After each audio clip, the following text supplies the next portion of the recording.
औज़ुबिल्लाहि मिनश्शैतानिर्रजीम बिस्मिल्लाहिर्रहमानिर्रहीम। अस्सलामु अलैकुम या अबा अब्दिल्लाहिल हुसैन व इन्ना हिज़्बुल्लाह हुमुल गालिबून। बेशक अल्लाह की लश्कर गालिब आएगी। यकीनन पारकिनार की सरजमीन से लेकर कोहाट की सरजमीन तक आज एक ही आवाज, एक ही पुकार के साथ तमाम हुसैनी जवान, तमाम अहले बैत के आशिकान, मुशरान कौम के साथ, बुजुर्गों और जवानों के साथ लब्बैक या हुसैन की सदा के साथ अपने एक बुजुर्ग हस्ती सैयद मीर अनवर शाह सैयद मियां की मज़ार की आज़ादी के लिए, उसके मज़ार को दोबारा से तामीर करने के लिए आज पारकिनार में पूरी कौम और बंदश कौम हुकूमत पाकिस्तान से पुरजोर मुतालबा करती है, शरीफाना अंदाज में मुतालबा करती है कि हम अपने इस मुकद्दस और शुआर-अल्लाह औलिया-अल्लाह की मज़ार को अपने पैसों से, अपनी ताकत से बनाना चाहते हैं। हम नहीं चाहते हैं कि पाकिस्तान में कहीं फिर से शरपसंदी हो, कहीं फिर से कत्ल गारत हो। इसलिए शराफत से हुकूमत से मुतालबा करते हैं कि हमें इजाजत दें ताकि हम अपने इस मुकद्दस ज़ियारत को दोबारा से तामीर करें।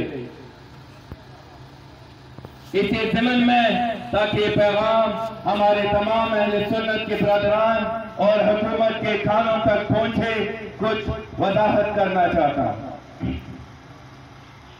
जैसे कि पाकिस्तान भर में मुख्तलिफ तंजीमें, मुख्तलिफ मकातिब फिक्र के लोग, सरकार पाकिस्तान, पाकिस्तान के मुख्तलिफ एजेंसियां, पाकिस्तान के मुख्तलिफ इदारे हम वक्त हिंदुस्तानी हुकूमत के खिलाफ एक ही आवाज बुलंद करते हैं कि जब पाकिस्तान हिंदुस्तान की जमहूरी ताकत के खिलाफ पूरी दुनिया के हर एक प्लेटफॉर्म पे ये आवाज बुलंद करता है कि ये हिंदुस्तान किस तरह से एक जमहूरी मुल्क है कि जहां पे मुसलमानों का बाबरी मस्जिद शहीद हुआ और अब तक उसकी तामीर नहीं हुई।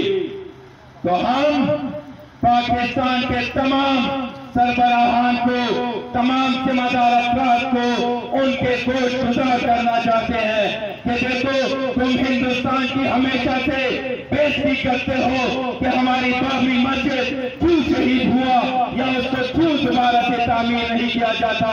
तो जरा अपने मुल्क में भी तो देखो, जहाँ पे पाकिस्तान में शियों ने पाकिस्तान का बुनियाद रखा, जहाँ पे पाकिस्तान में शियों ने पाकिस्तान की हुकूमत की बुनियाद डाली, आज भी पाकिस्तान में हुसैनी जवान पाकिस्तान की सरजमीन और सरहदों की हिफाजत करते हैं। फिर हमारे मुल्क के अंदर शियों पे पाबंदी क्यों?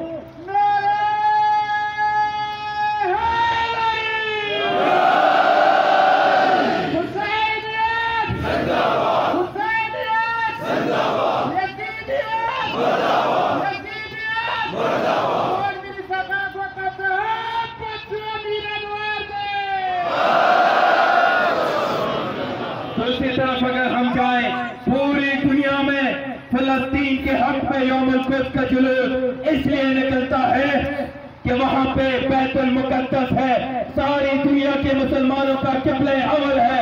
इसलिए इमाम खुमैनी के कौल पर शिया भी और सुन्नी भी फलस्तीन की आजादी, बैतुल मुकद्दस की आजादी के लिए सड़कों पे निकल आते हैं। हालांकि फलस्तीन की सरजमीन शियों की सरजमीन नहीं है, वो बालिशेल की सरजमीन नहीं है, बल्कि वो फलस्तीन की सुन्नियों की सरजमीन है। लेकिन दुनिया भर में इमाम खुमैनी के पैरोकार, ये अली वलीउल्लाह के पैरोकार, ये हुसैनी जवान अपनी शिया, अपनी सुन्नी भाइयों के साथ फलस्तीन की सरजमीन और बैतुल मुकद्दस की आजादी के लिए हर साल धरना और जुलूस निकालते हैं।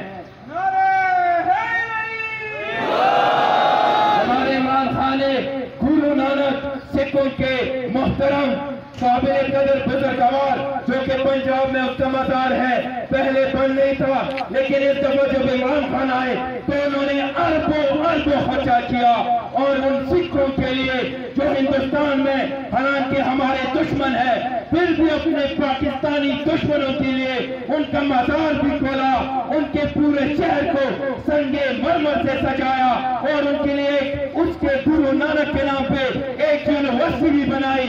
तो फिर हमारे एक सैयद बुजुर्गवार के लिए जो कि खूबसूरत इलाका है, विजिटिंग स्पॉट है, पूरी दुनिया से लोग आ सकते हैं, अभी वहां पे गारों में लोग जिंदगी गुजार सकते हैं, तरक्की हो सकती है।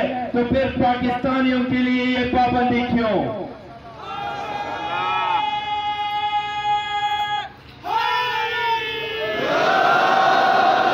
हमने दस्ते मोहम्मदिया पारचनाथ बल्कि पूरे आजादारी कौंसिल के हवाले से इस मुहर्रम और सफर की जुलूस में भी इसका जिक्र किया कि 1947 11 अगस्त को कायदे आजम मोहम्मद अली जिन्ना ने अपने पहले मुंतखब असेंबली से खिताब करते हुए ये कहा, नहीं तो जाओ कानून के रखवालों, अदलिया, फौज या सिविल इदारे, कानून की किताब खोलो और चेक करो कि कायदे आजम ने क्या फरमाया था कि इस मुल्क में अब आजाद सोच रहेगी, सिर्फ हाथ पांव आजाद नहीं, नजरिए को भी आजाद रखना है।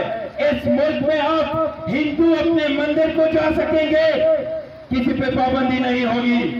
इस मुल्क में ईसाई अपने चर्चों को जा सकेंगे, कोई पाबंदी नहीं। इस मुल्क में सिख अपने गुरुद्वारों को जा सकेंगे, कोई पाबंदी नहीं। मुसलमान मस्जिदों को जा सकेंगे, कोई पाबंदी नहीं। मुसलमान शिया इमाम बारगाहों को जा सकेंगे, कोई पाबंदी नहीं।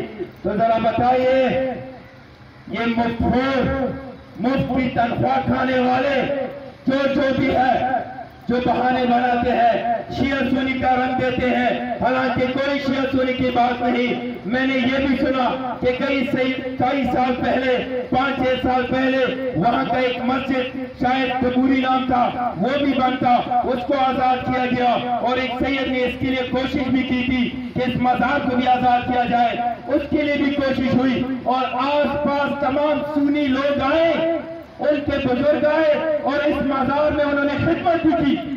5 साल पहले की बात है। तो अब कौन सा मसला बन गया? तो सुनो पाकिस्तान वालों, पारचनाथ की सरजमीन से प्यार का पैगाम सुनो। अगर औरंगजेब एजेंसी में ये जियारत खुल जाता है तो हम यकीन से कहते हैं कि अभी तो ये 50 साल पीछे रह गए हैं, लेकिन इंशाअल्लाह ये हमसे भी एडवांस होंगे। पूरे मुल्क से लोग आएंगे, सैर और तफरीह के साथ साथ इस मुकद्दस जगह की जियारत के लिए आएंगे। तो औरंगजेब एजेंसी इंशाअल्लाह पाकिस्तान के तरक्की याफ्ता इलाका बन जाएगा। और अगर इस तरह नहीं है तो हम हुसैनी आजादार हैं। फिर हम इमाम अली अलैहिस्सलाम को भूले नहीं। वो कहता है, फरमाते हैं, हक मांगा नहीं जाता, छीना जाता है। तो आपको भूल लो, हक कभी मांगा नहीं जाता, छीनना पड़ता है। पाकिस्तान की फिजा को हम नहीं खराब करते। जिस तरह औरंगजेब फारूकी, माविया आजम आज भी पूरे पाकिस्तान में सड़कों पे निकल आए हैं, शियों के खिलाफ लान तान करते हैं, मुल्क की फलाह खराब करते हैं। फिर हम भी 8 करोड़ है।